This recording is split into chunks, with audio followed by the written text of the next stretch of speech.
I'm gonna punch it. That's pretty rapid. Full one pedal. Look at this. I'm going 60 kilometers an hour. I'm gonna take my foot off the gas, off the gas. Look at this. And stop. That's one pedal driving. How difficult is that, people? Overall cabin feels premium compared to the previous model.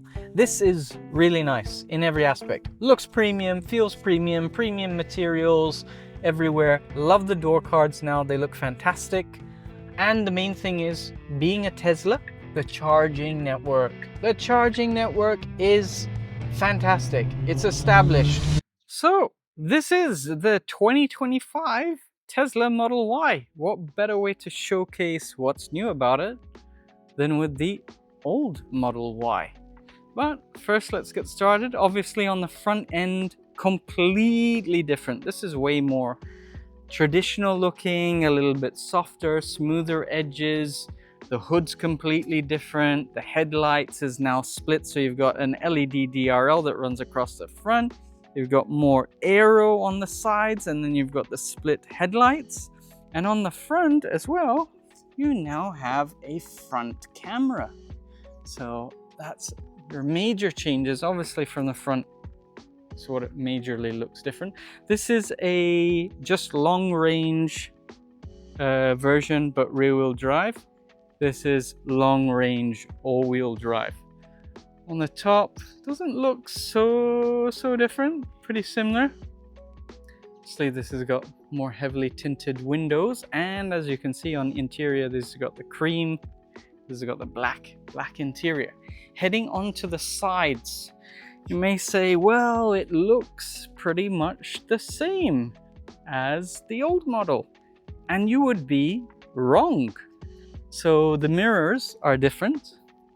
This has got this little cutout here that's different, or silhouette. This is to help air obviously smoothly go over the vehicle, and even the cameras on the side. So if you look at the design and then look at the old design, so water would usually pool in this area, and so you wouldn't have a clear image. They've changed the design so that water basically creates like a vortex from the air to basically remove the air away, which is really cool. Tires, these are 21-inch rims. Got a 255/40 R20. Obviously upgraded it, comes standard with 19-inch rims. On the side, you've also got 255/40 R20s. But yeah, from this sort of angle, looks very similar between the two, except you've got the crease now for that section of molding. And I think the best bit, that is the money shot, right? So you've got LED wraparound LED tail light. I think the rear just looks way more modern, futuristic, and also apparently from an accident standpoint, it should be cheaper to repair, as I've seen, because this section is separate to this section to the main rear glass. And if you look at it, the bumper actually comes up higher than the old model as well. Definitely this is the best angle of the new Model Y compared to the previous model. But let's go ahead and get to the differences. So because the phone is connected as the key on this, so I'm just going to manually use the key.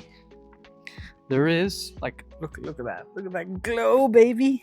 Looks absolutely gorgeous. Absolutely gorgeous. You've got your camera here. And like I say, the whole boot is split into multiple pieces.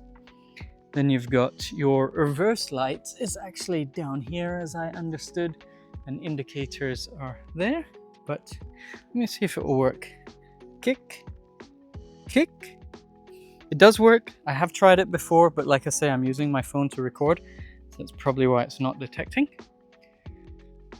Other updates, you've got 2 motors for the struts. So it's smoother overall. Button is the same to close it. We've got a nice little puddle LED there. And then in the back, you've got this privacy screen cover. I like it because it's light, but if you slide it back, it literally locks into place just purely by magnets. You can feel it's like magnetic.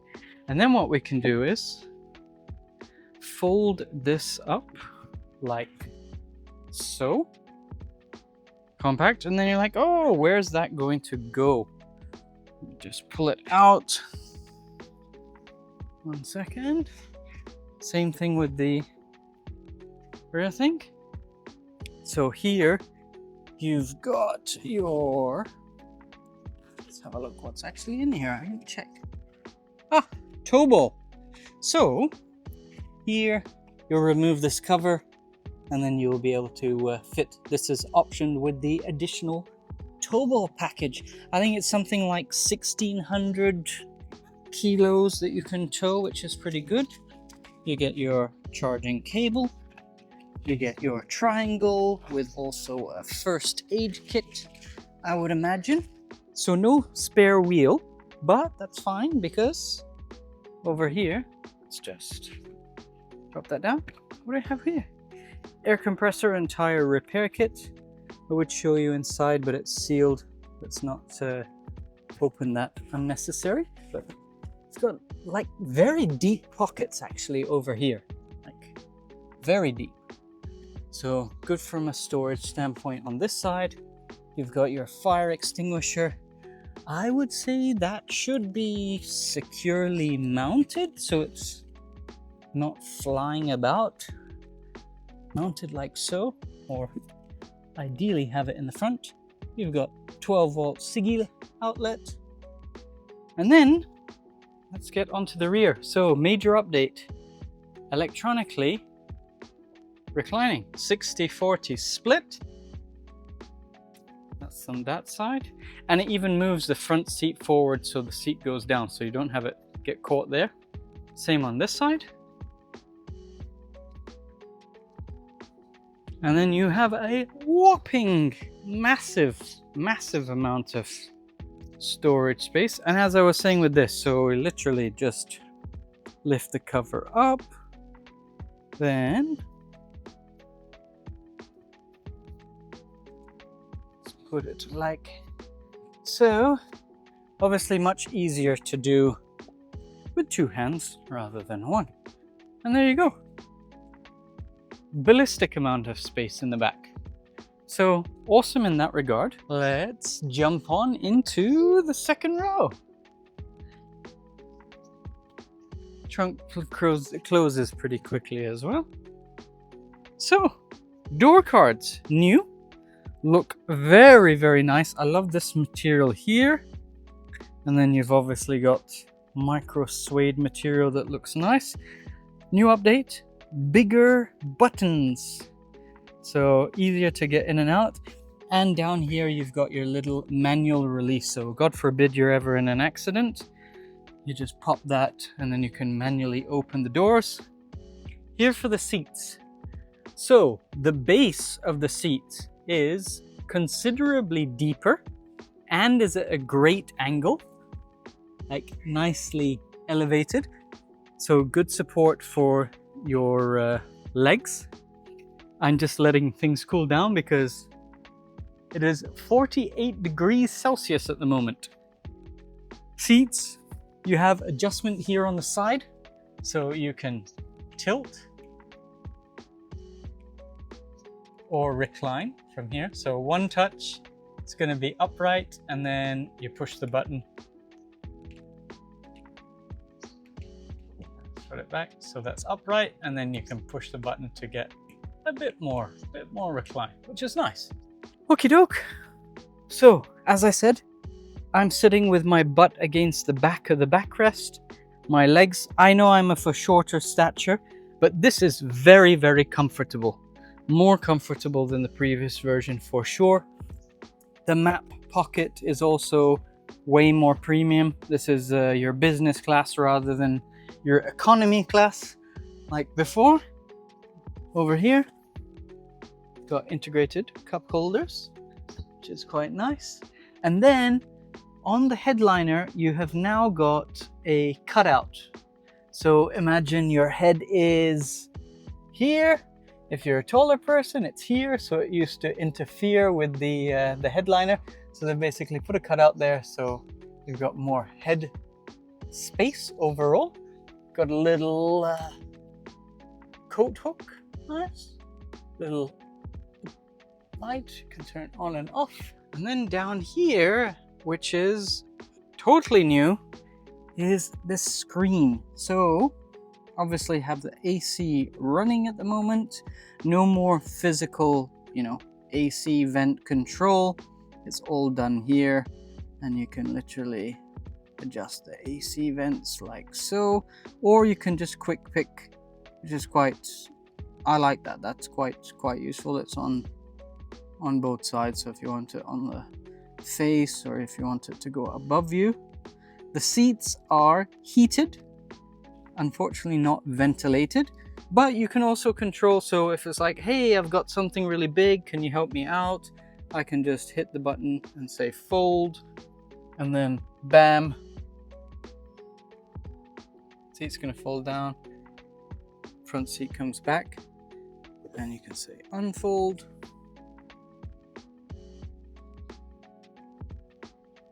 And it's all pretty fast maneuvering wise. You also have music, so you can play, change track and everything in the back. Then you can go across, you can watch Netflix, Twitch, YouTube, Tesla tutorials. This will play while you're driving, because obviously the rear seat occupants aren't actually driving, so it's pretty good. And you can even do games. So I actually tried out Beach Buggy Racing 2. That was actually pretty cool. You can obviously connect controllers to it to make it even better. But if you've got younger kids, I'm sure they can just sit on the floor here, and you can either do 1-player or 2-player. Nice Tesla Model Y. You need to update it with the new Model Y, obviously. You can do 1-player. You select your character, select your car, select the track, and yes, let's go ahead and start. Like, how cool is that? That's like all built in. Don't have to go and sideload any different apps or anything. Literally just check it out. So try using your steering wheel to pray. So I guess you can actually, if you're playing it up front, but not the best at this game, but you get the idea. You can use power-ups. Boost, yeah boy. But yeah, like super cool. Obviously Bluetooth, you can connect controllers up to it, or you can use the wheel itself. Very cool. Whole bunch of different games there, which is very nice. And then you can go into settings, obviously, if you want to add a device, you want to put on a screen protector. Don't take the screen quality for what it is. I don't want to bother removing the screen. This is obviously when you buy the car, you take off that screen protector, and you can adjust the media volumes from the back as well. So yeah, very nice. Great amount of leg room, fantastic amount of foot room. Feels like, I say, overall very premium in the back. Definitely, I would say, a major update over the previous model. So yeah, I like the material, Alcantara. But let's jump on into the front seat and find out more. Voila. Easy to get out, nice door, wide opening. And like, come on, how, like, listen to that, right? Listen to this. This sounds premium. Like, don't know if you can hear that, Amara. Can you, our wonderful editor, if she can boost it. So listen to this compared to this.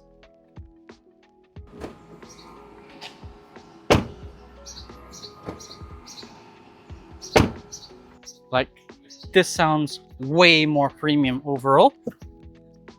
Heading on into the front, this is your overall cockpit. Dashboard is from the new Model 3. Same nice looking door cards over here. You've got some leather, vegan leather, actual leather. Bigger door buttons to unlock the door. Build quality, I would say overall is more premium, except my OCD did catch this one little spot that people crib about. Maybe that's just a small alignment issue. But yeah, speaker grille, same ambient lighting.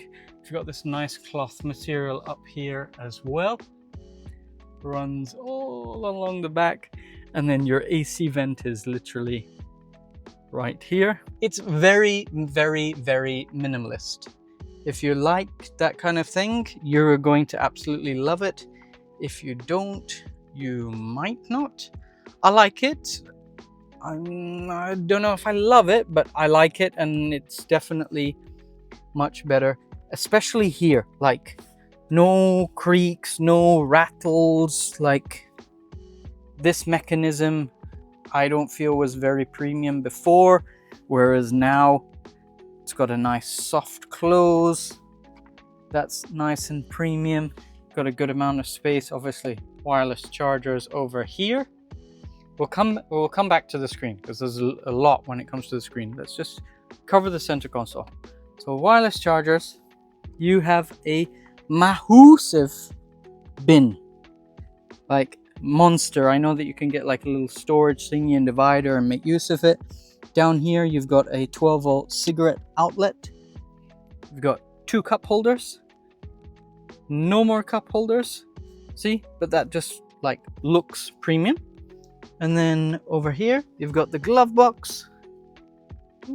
No, it doesn't come out. And that even has storage that basically goes up to here underneath. So yeah, great amount of storage.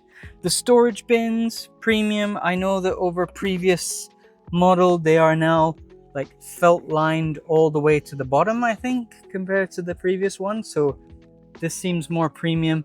It's not hard plastic, it's actually like leather. So a few little marks there, but it'll come off. Like I say, very nice. Onto the steering wheel. So major differences. No gear selector stalk, unfortunately. I'm quite attuned to that. I quite like that, but you can live with it because how much do you actually interact with the gear selector at the end of the day? Indicator is a physical indicator stalk. I don't know how many people use it here or use it incorrectly, but it's great that it's in a more traditional sort of function. And then you've got your headlight button, windshield washer button.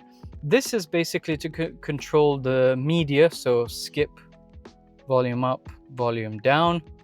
It feels metal, and it gets ballistically hot. When I got in the car yesterday, I was like, wow, just controlling that is very toasty. But you can obviously precondition the car to whatever temperature you like. So I was sat in the office while the phone cooled down, and while I was letting the phone cool down, I let the car cool down, so we got in and we don't have to have the AC blasting away.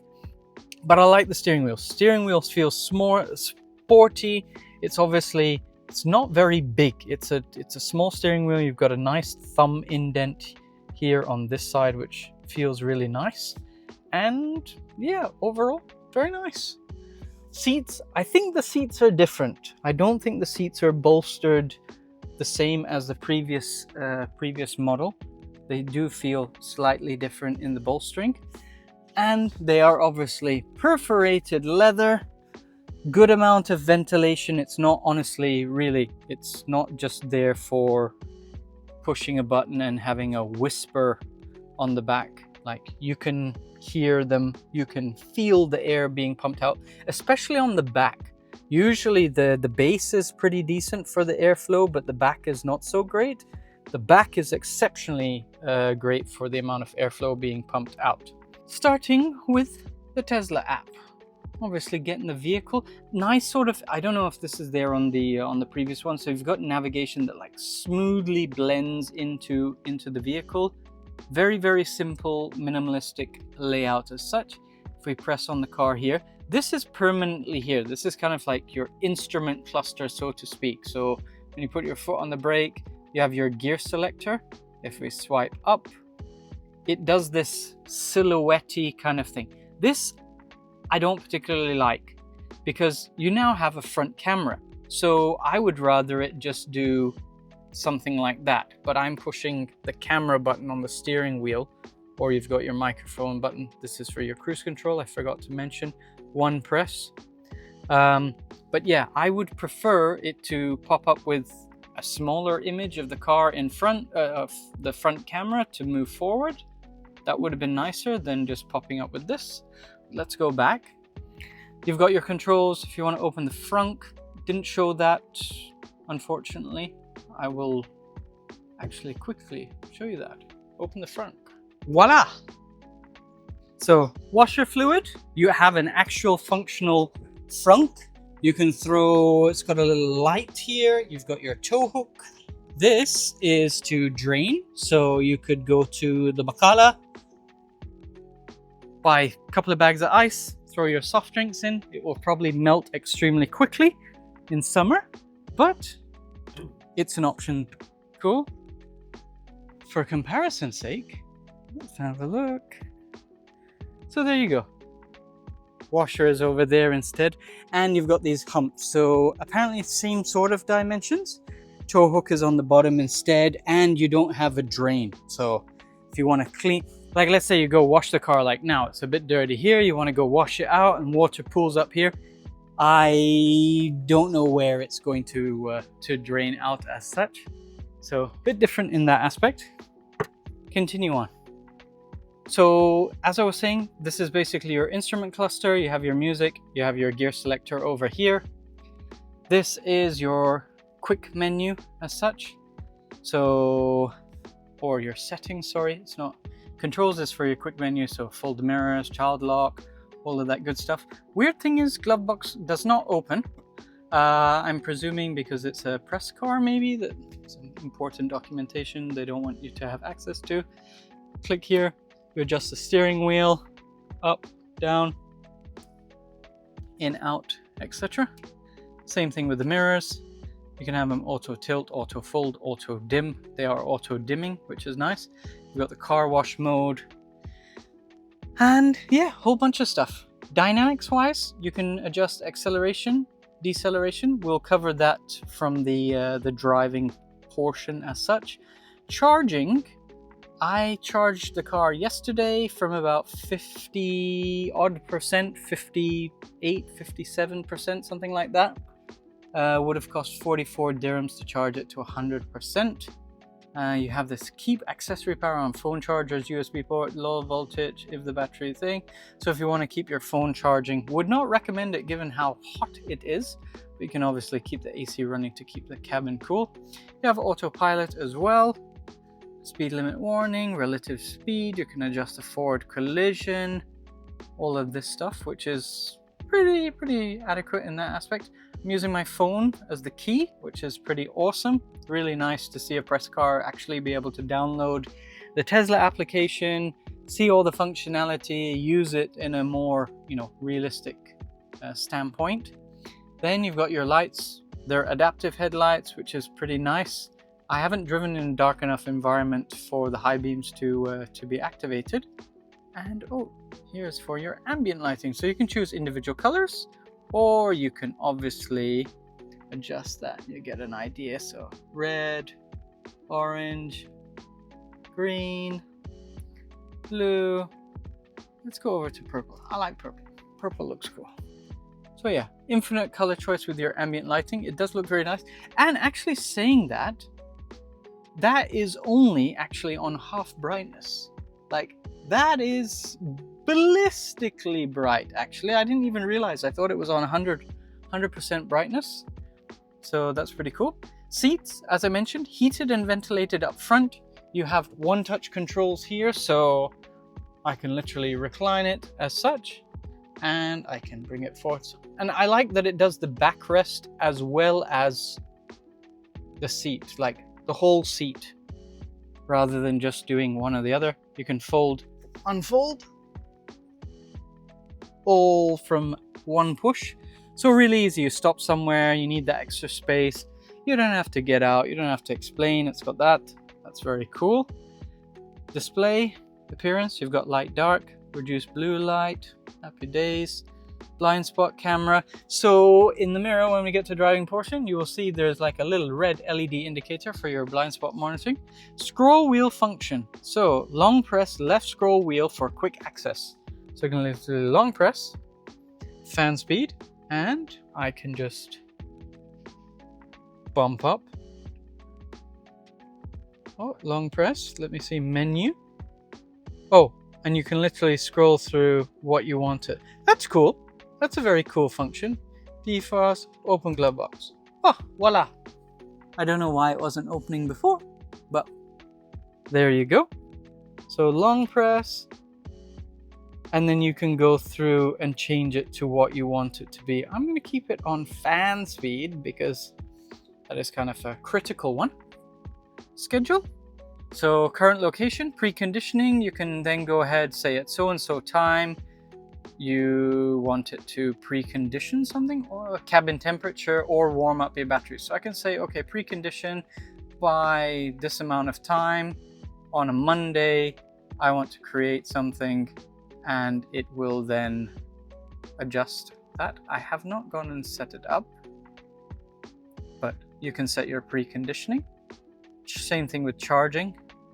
So if you want it to charge and be ready to go, or end charging, etc. Safety, you've got sentry mode. You can automatically enable it.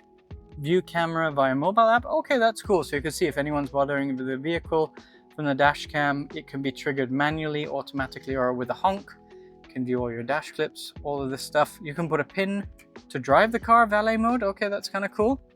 And set speed limits, parental control, all of that lot. Cabin overheat protection, that is fantastic. And Joe mode, if you didn't know, which I had a look at yesterday, it reduces the volumes on the car chimes. So if you have Joe's kids in the back, or Mohammed's kids in the back, then the chimes are not going to be as aggressive, which is kind of cool. Services, you've got the owner manual right here, which is really nice. Tire pressures, recommended, all your different modes, maintenance. Let's see what's in maintenance. So replacing the cabin air filter, your AC filter, rotate the tires, replace the wiper blades. You don't have to remember anything. Literally, it's all right there, which is pretty cool. Pretty cool. Where are we on schedule? Safety, service. Yeah, all calibrations, camera preview. Cool. Your battery health. So if you're looking at buying one, you can do a battery health test, which is good to know. Software, it's running full self-compute 4. Old one is running full self-compute 3. Just as a FYI, it has autopilot included, but not full self-driving, which is not full self-driving, it's in between. Navigation, adjust all of your settings here if you want to enable third party. Trip computer, Wi-Fi if you want to connect for over-the-air updates, and you've got Bluetooth obviously as your Bluetooth. So that's kind of your settings run through. The sound system, I really want to play some copyright free music, but it won't come across anyway. The sound system is exceptionally good. If I actually go into the settings here, you can adjust the subwoofer, played around with the settings as such, but very good sound system. Here you've got your quick menus. You can adjust these, so you can just quickly go into it. You can adjust the rear, whether you want to lock the screen in case you don't want kids messing around with it. That's quite a nice function as well. You've got your dash cam, which I have not opened up before. So here's your dash cam, and you can basically switch between them. All pretty snappy and fast.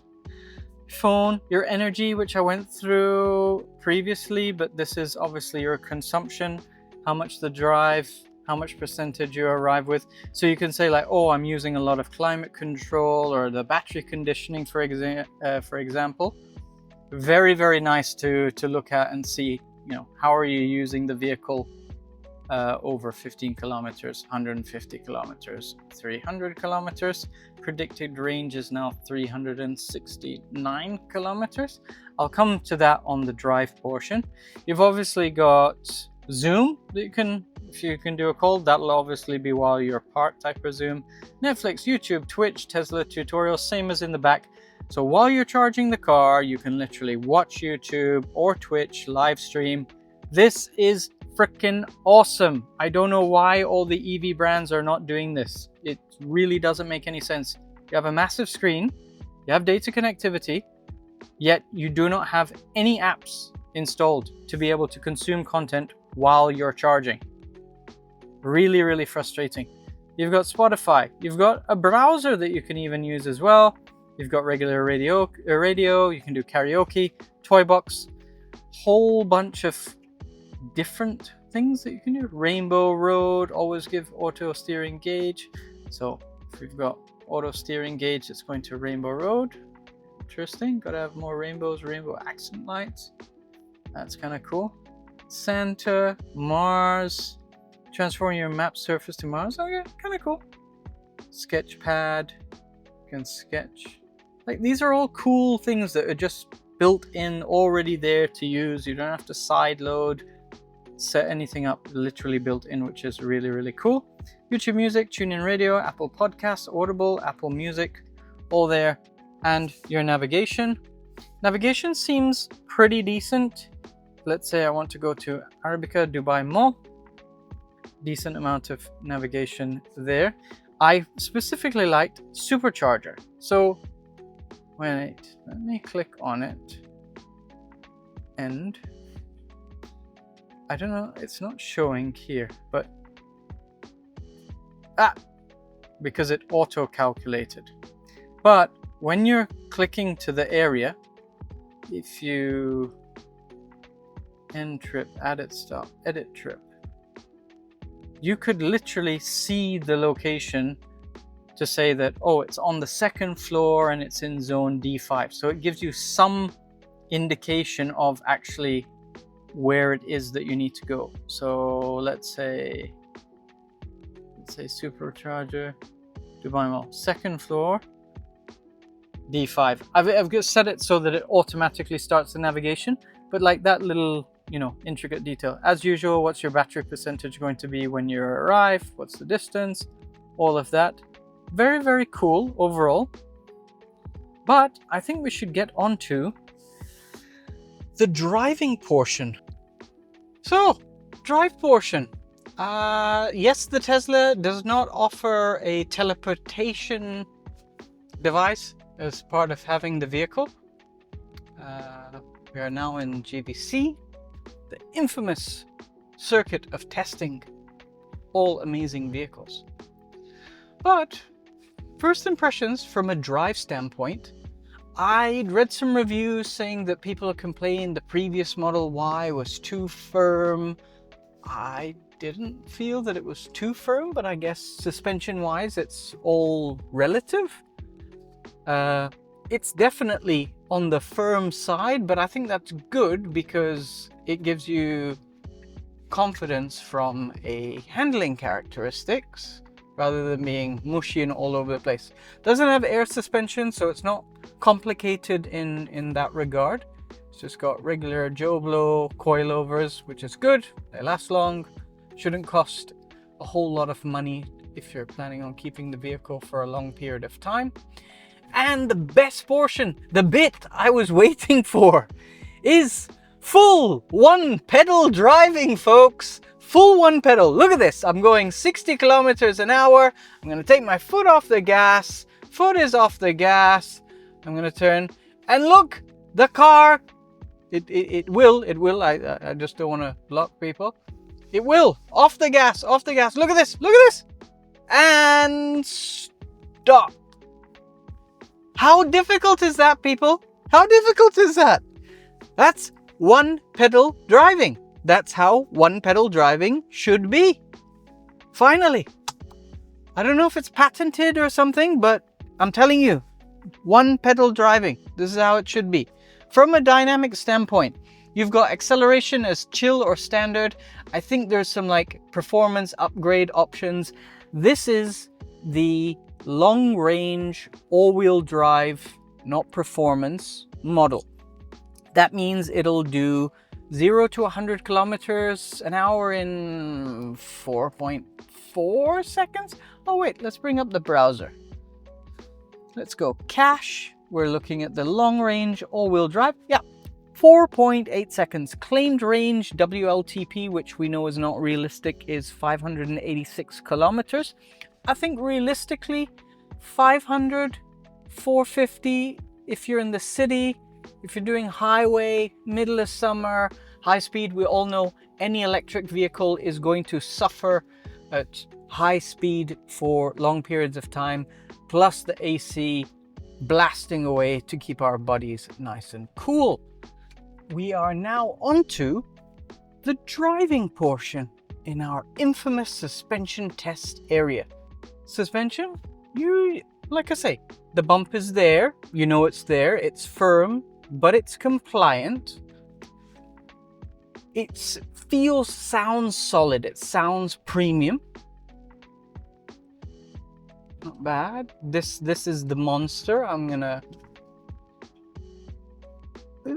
good, like really good overall. You don't feel like the chassis is being upset. Definitely those are some monster potholes. Suspension wise, it is on the firmer side than softer. I think that is good from a performance standpoint. This thing, it's electric.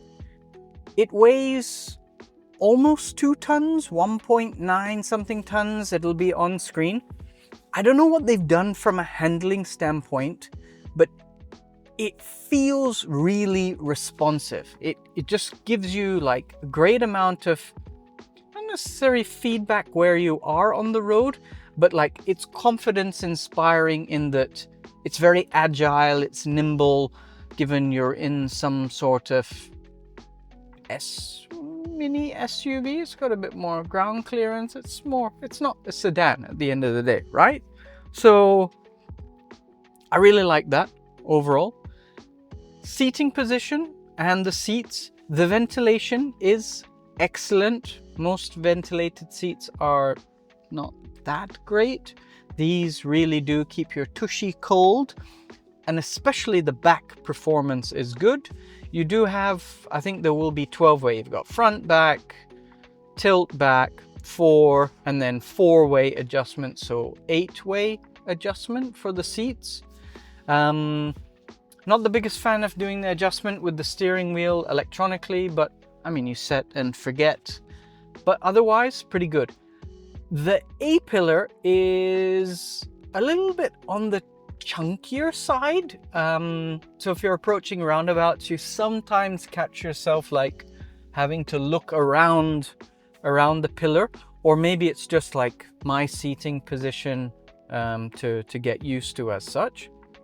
But nice. I've finally got myself in a good seating position. I've got, where were we on the dynamic standpoint? Traction control, deceleration. So I've a standard full one pedal driving, can't make it more aggressive.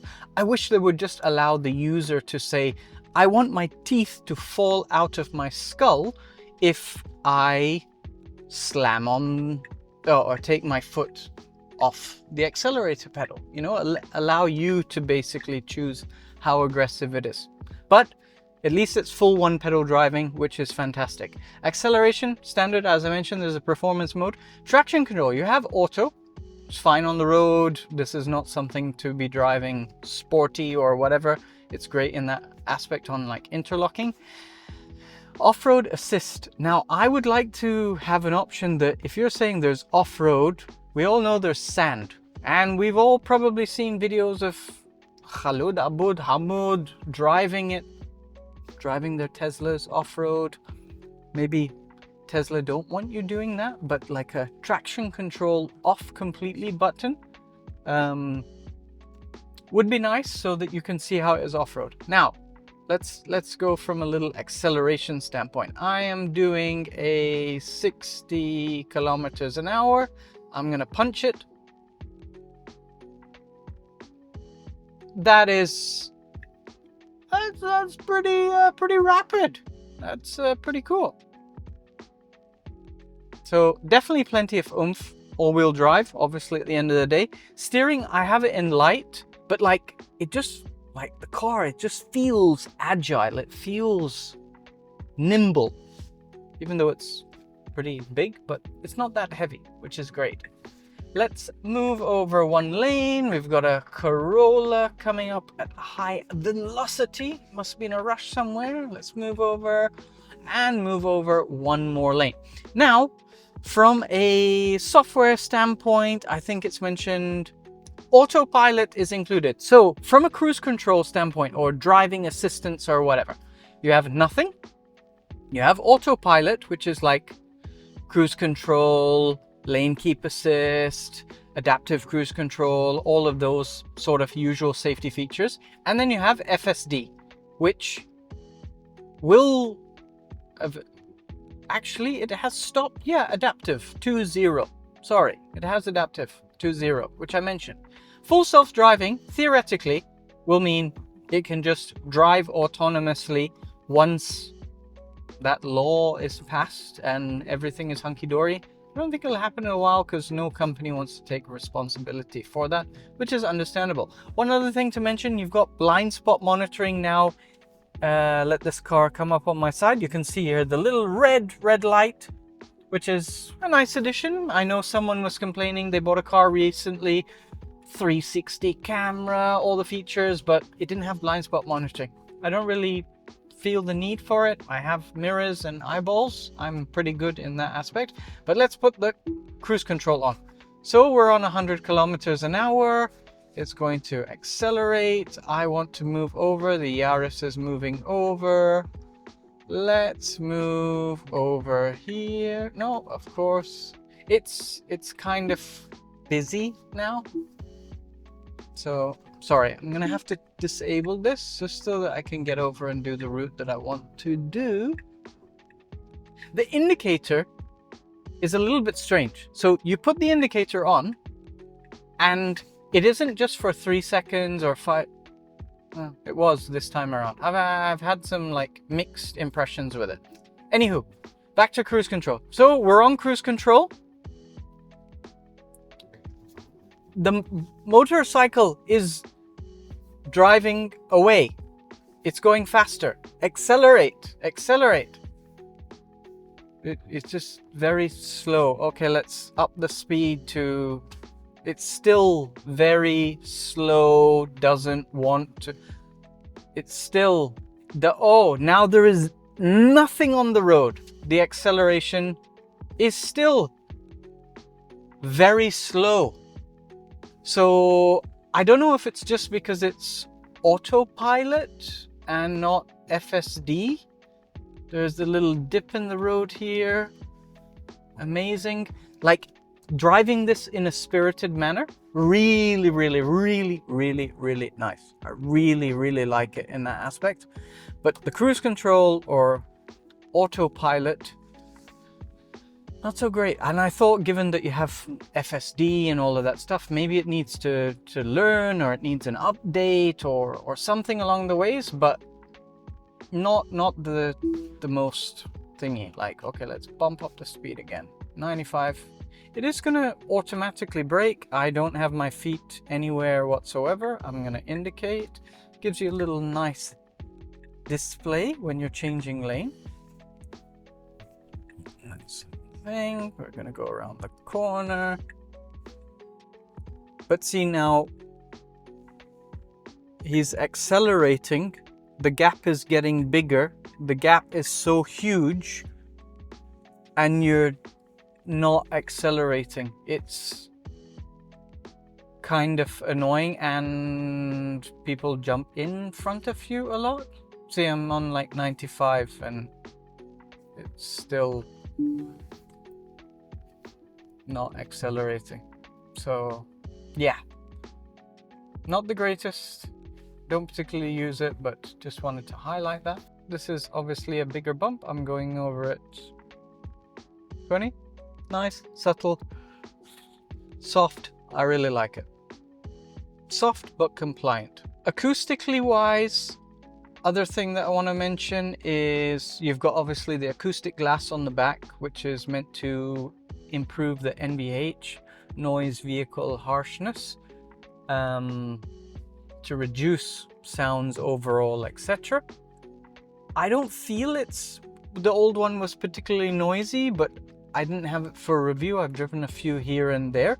Abbas has a Model Y. He's just got the long range, and I think he got it with the base rims, which is 19s if I'm not mistaken.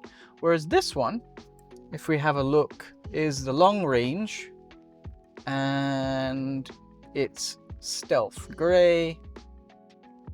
Love the stealth gray, looks gorgeous. But it's got the optional 20s.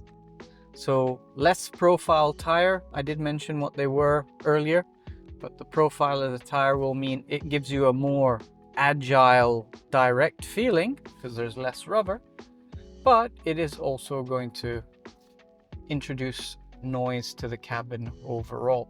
And the tires will cost you more when you want to replace them. So is it worth it? You also lose fuel economy. Claimed 568 kilometers on the 20-inch rims. If you go to the 19s, it's 586 kilometers. So 568 or 586, 30 kilometers difference because of the 1-inch bigger rims. So I personally would go with the 19s. Let's try it from a lower speed. Let's see what the punch is like from 30, right? 30 and go. Sure, that is rapid. That's what EVs are all about, right? Torque. Look at that. One pedal, one pedal, one pedal. Ah, amazing. Comes to a complete stop. Overall cabin feels premium compared to the previous model. This is really nice in every aspect. Looks premium, feels premium, premium materials everywhere. Love the door cards now, they look fantastic. Only thing I'm not that keen on is the rear view mirror. I can't tell if it's auto dimming. I think it is. The side mirrors definitely are auto dimming. I saw that last night. That was fantastic. It looks to be the same as the previous model. The rear visibility is not the greatest, because obviously you've got like a small slanted rear windshield, rear window, and then this, I would have liked if it's a bit bigger, like I can see my passengers. It didn't have to be the most sleekest, slenderest mirror, but it is what it is. You've got the panoramic sunroof, which is massive. It doesn't open, it's a moonroof or whatnot, but it does a pretty good job at blocking out any of the heat, etc. But coming back to it, let's spec the vehicle as it is. So it's long range, all-wheel drive, it's stealth grey, it's got the 20-inch rims. We've seen it has the tow hook, which is a 5,000 dirham option, and means that you can tow up to 1,600 kilos. Not sure what the ball weight is. And the interior is black. If you wanted to go with the white interior, that would be 4,500 dirhams extra. You know what? I actually like the black because it doesn't look like you get the suede insert on the door cards, and white is going to be more difficult to keep clean. And then you have basic autopilot, enhanced autopilot, so driver initiated assist driving from highway on-ramp to off-ramp, lane changes and overtaking, including dumb summon, actual smart summon, and auto park, navigate. So this just has the base autopilot. Maybe once you get enhanced autopilot, that's going to improve, and that would be a 14,100 dirham option. And then you have the FSD, which in the future updates will be able to drive itself almost anywhere with minimal driver intervention. Now, I know 28,100 dirhams seems pricey, but it's one option that seems to just increase in price, because I have a friend of mine that bought a Model 3 and probably was one of the first customers in the UAE to get a Model 3, and he paid about 15,000 dirhams, if I'm not mistaken, for full self-driving. So you're like, what's the point of paying for FSD when it's not actually available? Well, if you want that feature, when it comes, who knows what the price will be. So it's a chicken and egg. You pay for it and then the price won't increase. Who knows? Anyway, basic autopilot. That means you're priced at 232,470 dirhams. Call it 232,500. I don't think that's a bad option. Overall, I think it's great value for money. And the main thing is, being a Tesla, the charging network. The charging network is fantastic. It's established. From what I experienced this time around, there isn't a bazillion cars waiting to charge. And if there was there was no cars waiting to charge. Yes, it was the middle of the day, but you've got different options. You can go to MOE, you can do Dubai Mall, you can go to Dubai Hills Mall. I would definitely say have a charger at home so that you're never caught out. That's definitely worth looking at. But little features. So I look at it as an overall experience from any of these manufacturers. When we get cars for test drive, from start to finish, how is the overall experience? Tesla, I'm sorry, I have to say it, you guys have been on point. Up to date, information, even simple thing like, oh, where's the delivery location? You give the delivery location, that's it, one time, that's it. It gets passed on to the next person. And I think, to me, that's indicative how your overall experience is going to be owning a Tesla. I don't know for sure because I don't own one, but that just gives me an idea. It's pretty good. Again, the application. You're driving an EV. As an owner of this experience, how is the application? What is the functionality that you have with the application? So I could pre-cool the car to record footage and not be sweating.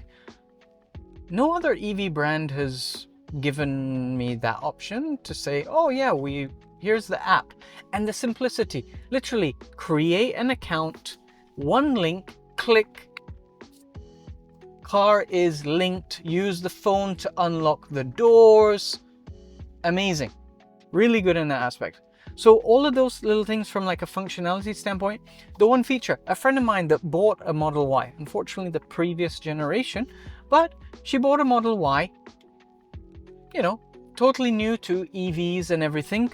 First experience when it comes to an EV. And I told her, well, with the Tesla app, you can literally push your navigation from the phone to Tesla. Didn't even know about it. And these are cool convenience features. I correlate Tesla at the end of the day with an Apple. They've established themselves to build a quality product over a long period of time now, refined it. Even with this model, some people are like, oh, it's the same car, it's not any. No, you've got to look at little nuanced differences that is there. And all of those things combined make up a significant, maybe not for one generation, but 2 generations, it's going to, you know, intrigue you enough to say, oh, I want to upgrade. Or maybe the small nuances are big enough, you know, reasons to upgrade. I keep remembering little things. This is going to be the longest outro to a video ever. So you have the gear shifter on the screen. That's okay. And then you reverse. Cool beans with the cameras, right? But I don't particularly like the silhouette thing.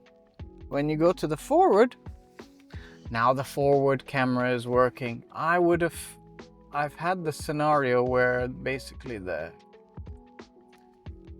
front camera wasn't working. once or twice. And there we go. Perfect. Hold P. So there you go, folks. Tesla Model Y. Let me know your thoughts. Did I miss anything? Don't forget, we do actually do stories on our Instagram page, tbreak.com, where you can ask questions. It's more interactive. We answer any of your specific details, and it's the latest up to date. But yeah, don't forget, like, share, comment. Really helps us from an algorithm standpoint. We are based in the UAE.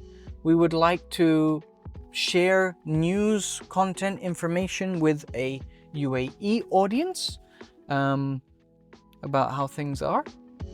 But yes, I will catch you in the next video. Peace.